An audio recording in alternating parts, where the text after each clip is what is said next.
হে everyone, good morning. কেমন আছো সবাই? আশা করি সবাই ভালো আছো। আমরাও খুব খুব ভালো আছি।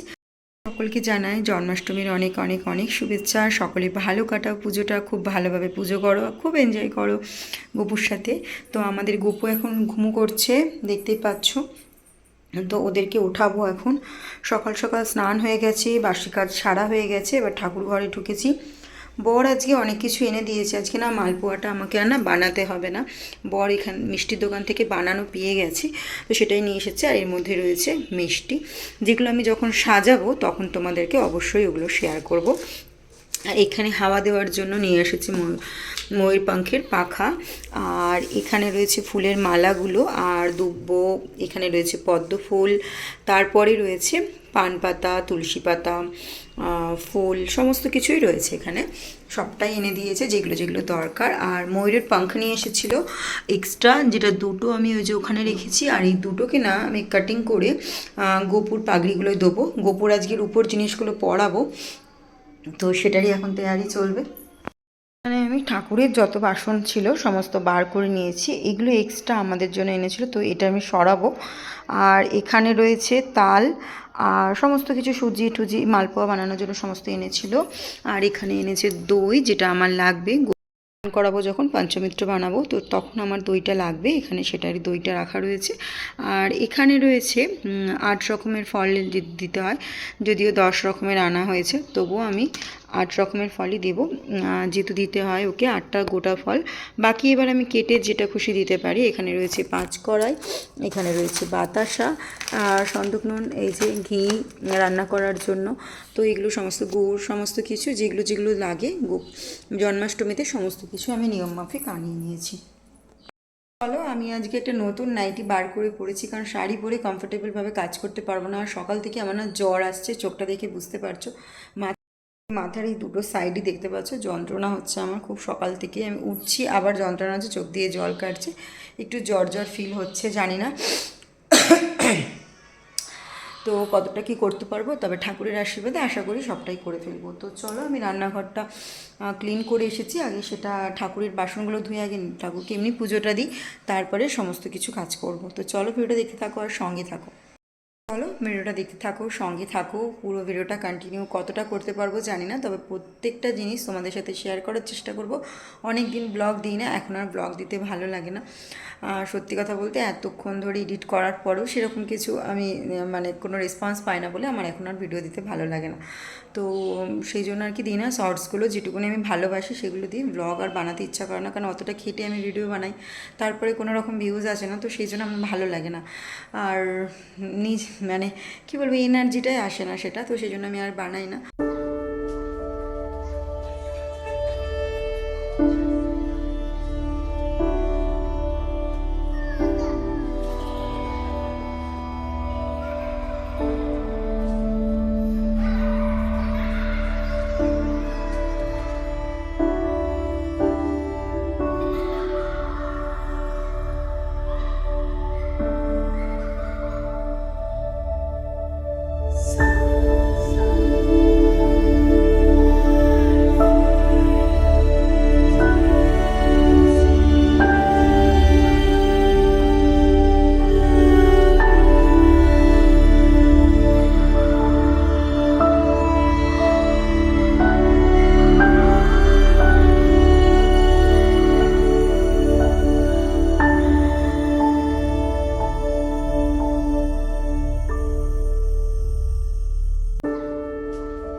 কিছু আমি তুলসী পাতাও দিয়ে দিচ্ছি, এটা অপশনাল, তোমরা দিতে পারো নাও দিতে পারো। তুলসী পাতাটা যেহেতু ঠাকুরের প্রিয়, তাই আমি দিয়ে দিলাম এর মধ্যে আরও শুদ্ধতা বজায় রাখার জন্য। কৃষ্ণের নাম নিয়ে সকল উপকরণকে একসঙ্গে মিক্স করে নেব।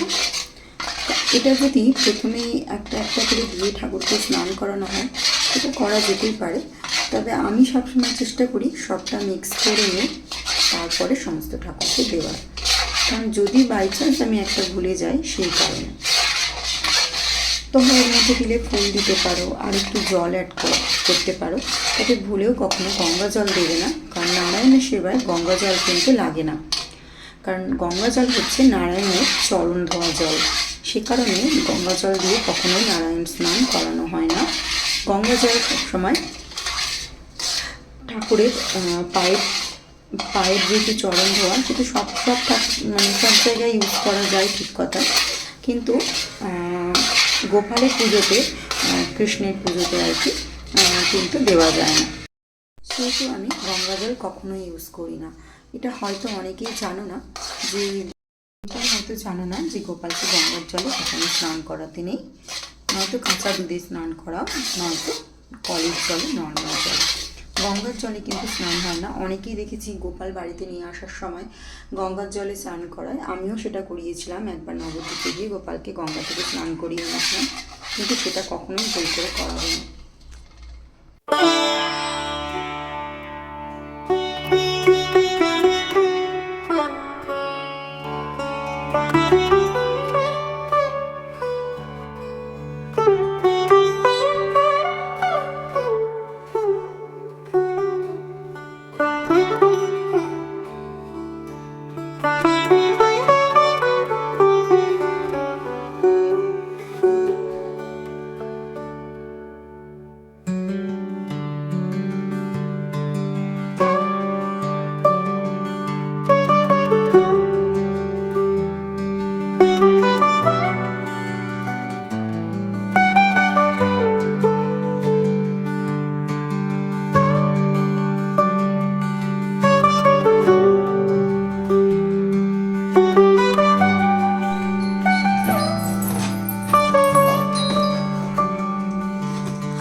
তো গোপালের জন্য এই যে পারফিউম নিয়ে এসেছি, মানে ইত্তার। আর এটা ছোট গোপালের মুকুট, এটা হচ্ছে আমাদের বড় গোপুর মুকুট, এই যে। আর এখানে এই হারটা নিয়েছি, তো এখানে বাঁশি নিয়েছি এই যে, আর এখানে নিয়েছি এই যে বাঁশি। তো গোপালের জন্য এই যে দেখো বাঁশিটা নিয়েছি, এখানে একটা বাঁশি নিয়েছি, দুটো বাঁশি, দুই গোপালের আমার। আর এখানে নিয়েছিলাম এই যে এই হারটা, আর নিয়েছি এই হারটা, জামা কাপড়। আমার বড় গপু বসে আছে, আর ছোট গপু এখানে বসে আছে রাধাকৃষ্ণর সাথে। বড় গপু যেহেতু ওই কোনটাই বসবে, সেহেতু ওকে আগে আমি রেডি করে নিচ্ছি, তারপর আমার পুচকো গপুকে সুন্দর করে ওকে রেডি করতে হবে। পুচকো গপুর গায়ে সব সোনার গয়না রয়েছে, অসুবিধা কিছু নেই, ওকে আর বেশি কিছু পরাতে হবে না। তবে বড় গপু এখন আমাদের নতুন নতুন এসেছে, সেহেতু একটু সাজুগুজু করাতে হবে ওকে, যেহেতু ওর গয়নাগাটি কিছুই নেই। বাহ, জামাটা একদম ফিট, ভাবছিলাম জামাটা হবে কিনা। আর এই যে ময়ূরের মতন শেপ দেওয়া ছিল জামাটায়, যে কারণে আমার না গোপালের এই জামাটা ভীষণ ভালো লেগেছিল, এই যে ভীষণ সুন্দর লেগেছিল।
এখানে খিচুড়ির সমস্ত সবজি আমি কেটে নিয়েছি, চাল আর ডাল ওর মধ্যে ভিজাতে দেওয়া ছিল।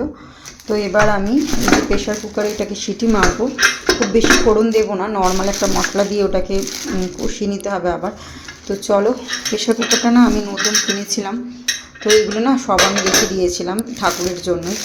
দেখো আমাদের বাসন অনেক থাকে, তবে ঠাকুরের কিন্তু থাকে না। আমার না ঠাকুরের বাসন কিনতে ভীষণ ভালো লাগে, আর জমা করতেও ভালো লাগে। আমাদের তো সবসময় বাসন কেনাই হয়, কিন্তু ঠাকুরের জন্য কিছু করতে পারাটা না আমার ভীষণ ভালো লাগে। তো এই ঠাকুরের সমস্ত কিছু বাসন আমি আলাদা আলাদা করে নিয়েছি। তো চলো এটাকে ওপেন করি।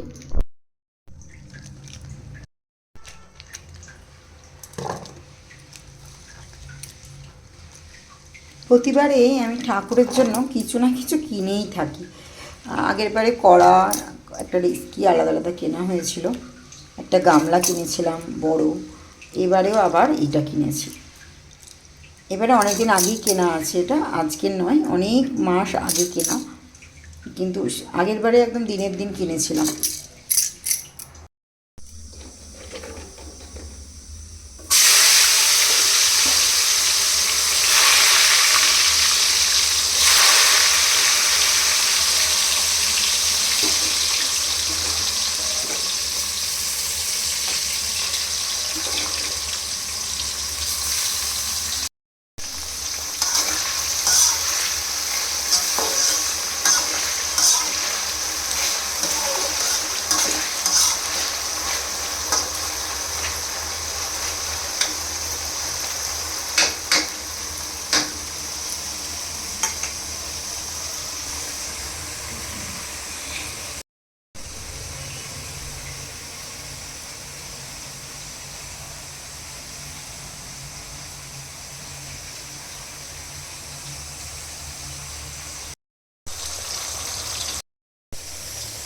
মোটামুটি আমার রান্না অনেকটাই হয়ে গেছে। চিচিঙে ভাজাটা হবে, আর এখানে বেগুন ভাজাটা, আর এখানে খিচুড়িটা একটুখানি মশলা দিয়ে হচ্ছে। মশলা বলতে সেরকম বেশি মশলাটা দিতে নেই।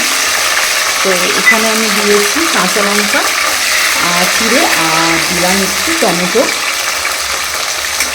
আর দেবো একটু গরম মশলা, আর দেবো একটু জিরে গুঁড়ো। ব্যাস এটাই আমি একটু দেবো, আর কিছু দেবো না এর মধ্যে। আমি সিম্পলি করি, প্রতি বছর একদম সেদ্ধ করি নুন ছাড়া। তো এবারে সন্দক লবণ যেহেতু নিয়ে আসা হয়েছে, তো ওটাই আমি তরকারিতে ইউজ করছি। প্রতিবার না আমি ভুলেও যাই, আর আমি জানি যে নুন ছাড়াই করতে হয়, তবে হ্যাঁ আমি জানি এখন যেটা জানি যে সন্দক লবণ দেওয়া যায়। তো যেহেতু লবণ দেওয়া যায় তাই ওটাই দেবো। আর এখানে চিকেনটা ভাজা হচ্ছে, আর এখানে মশলাটা কষানো হবে। আর এখানে আমার খিচুড়ি কিন্তু রেডি। খিচুড়ি রেডি হয়ে গেছে প্রেশার কুকারে একদম সুন্দর করে। করব হচ্ছে তালের বড়া, আর করব হচ্ছে নারকেল নাড়ু। আর মালপোয়াটা না এবারে আমাকে আর বানাতে হবে না, বর যে দোকান থেকে নিয়ে এসেছে, মিষ্টির দোকান থেকে, তো এগুলো আর প্রয়োজন নেই। তো এখন নেব আমি নারকেল নাড়ুটা বানাবো, আর বানাবো হচ্ছে তালের বড়া। এই দুটো জিনিস বানালেই আমার আজকের মতো মানে ঠাকুরের খাবার দাবার সব বানানো হয়ে যাবে। আর ওদিকে চন্দ্রমিত্র বানানো হয়ে যাবে, সবটাই বানানো। মাখন ঠাকুন সমস্ত কিছু বর এনে দিয়েছে, মালপোয়াটা এনে দিয়ে আমার কাজটা একটু বাঁচিয়ে দিয়েছে। তো চলো ভিডিও দেখতে থাকো, সঙ্গে থাকবো। আমার মনে বেশি কিছু কথা বলতে ভালো লাগছে না, তো চলো পরে কথা হবে। তোমাদেরকে আজকে দেখায় তালকে কীভাবে তালাতে হয়। তো তালকে এভাবে প্রথমে এভাবে এরকম করে বেশ করে পিটিয়ে নিতে হয়। ওকে পেটানো হয়ে গেলে ও যখন নরম হয়ে যাবে, মানে আধমরা হয়ে যায়, তারপরে ওকে ঠিক করতে হয়। তো এই হচ্ছে আমার তালকে তালানো হয়ে গেছে। তো এগুলো এবার ছাড়াবো।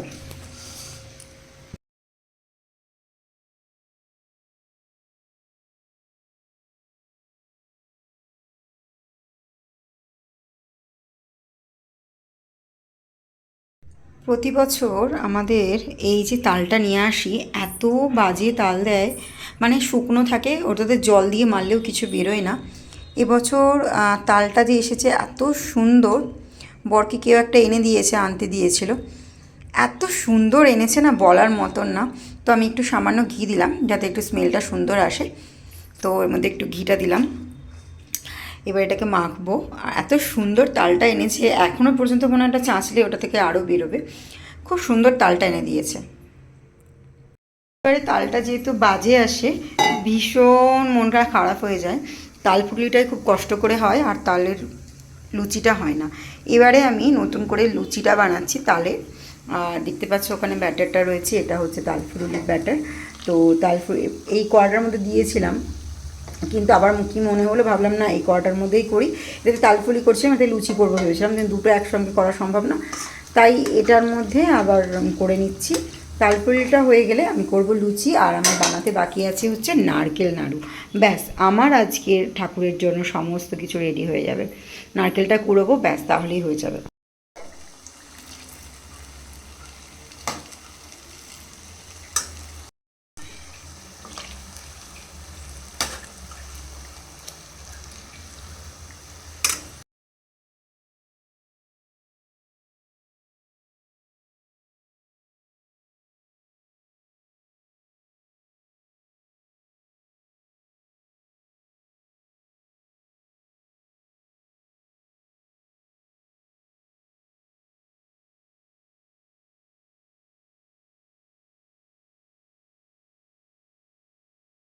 তো চলো, পুজোর জোগাড় হয়ে গেছে, আর এদিকে আমি প্রদীপগুলো জ্বালিয়ে দিয়েছি, কালী আরতি হবে। আর এদিকে আমি সমস্ত ঠাকুরকে ভোগ সাজিয়ে দিয়েছি। আর ভোগ সাজিয়ে দেওয়ার পরে এখন আরতি হবে, আরতি করতে বাকি। তো চলো আরতি করে নিই, আর তারপর তোমাদের সাথে আবার কথা হবে।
তো আমাদের এখানে আরতি হচ্ছে, আমি আগে করে নিচ্ছি ধূপ দিয়ে, তারপরে বর করবে প্রদীপটা দিয়ে। যেহেতু পঞ্চপ্রদীপ ছেলে ছাড়া মেয়েদের কিন্তু আরতি করতে নেই, সে কারণে ওকে দিয়েই করাতে হবে। আর সকাল থেকে উপোস থাকার কারণে শরীরটা আর দিচ্ছে না, তো এখানে ধূপগুলো আগে দিয়ে নেব, তারপরে আরতি হবে। তো চলো ভিডিওটা দেখতে থাকো আর সঙ্গে থাকো।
চলো এক এক করে সমস্ত আরতি হয়ে এসেছে আর আমাদের পুজো এখন শেষই হয়ে গেছে প্রায়। তো ভিডিওটা আজকে আমি এখানেই শেষ করলাম। সকলে ভালো থেকো, সুস্থ থেকো, সকলকে ভালো রাখার চেষ্টা করো। আর যদি ভিডিওটা আমার ভালো লেগে থাকে অবশ্যই চ্যানেলটাকে সাবস্ক্রাইব করে গিয়ে পাশে থাকা যে বেল আইকনটি থাকে সেটাকে টাং করে বাজিয়ে দিও। ততক্ষণ সবাই সুস্থ থেকো, ভালো থেকো। দেখা হচ্ছে আবার একটা নতুন ভিডিওর সঙ্গে আর অন্য আরেক দিন। তো চলো আজকের মতো টাটা। আর লাইক করতে কিন্তু ভুলো না, কমেন্ট করতেও ভুলো না। তো চলো টাটা।